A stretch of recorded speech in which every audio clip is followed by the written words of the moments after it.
เสียงแห่งรักตอนที่1ณโรงเรียนมัธยมปลายในอิบะเฮ้ยแกปึกขอโทษค่ะหน้าตาน่ากลัวเพื่อนนี่ฉันสอน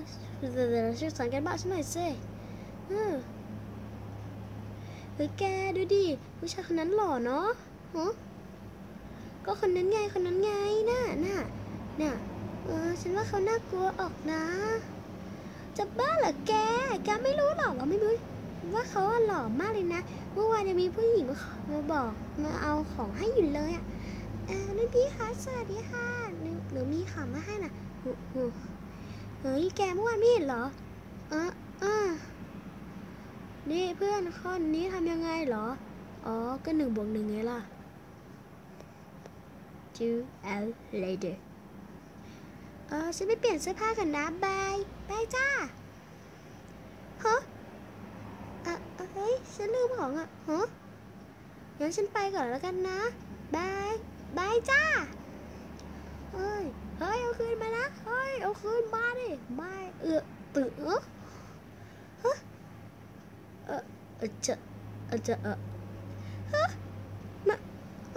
ไม่จริงปล่อยดิวะ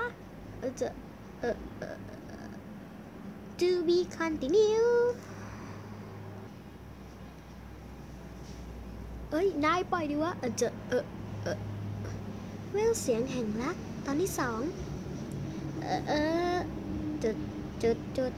มันไม่ใช่อย่างที่เธอคิดนะเฮ้ยเดี๋ยวนะอันตรายมันไม่ใช่อย่างที่เธอคิดนะฝ้ายคืออันตรายที่สุดไปดีกว่าน่ากลัว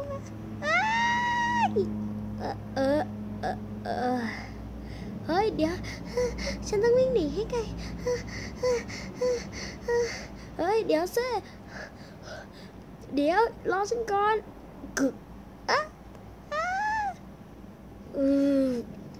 มับ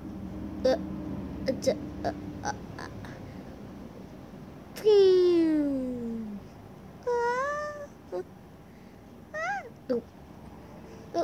ขอโทษนะเป็นไรไหมเฮ้ยเพื่อนมีอะไรเฮ้ยเดี๋ยวดิ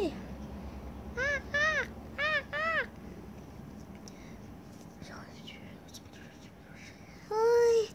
สวยทั้งวันเลยวันนี้เฮ้ย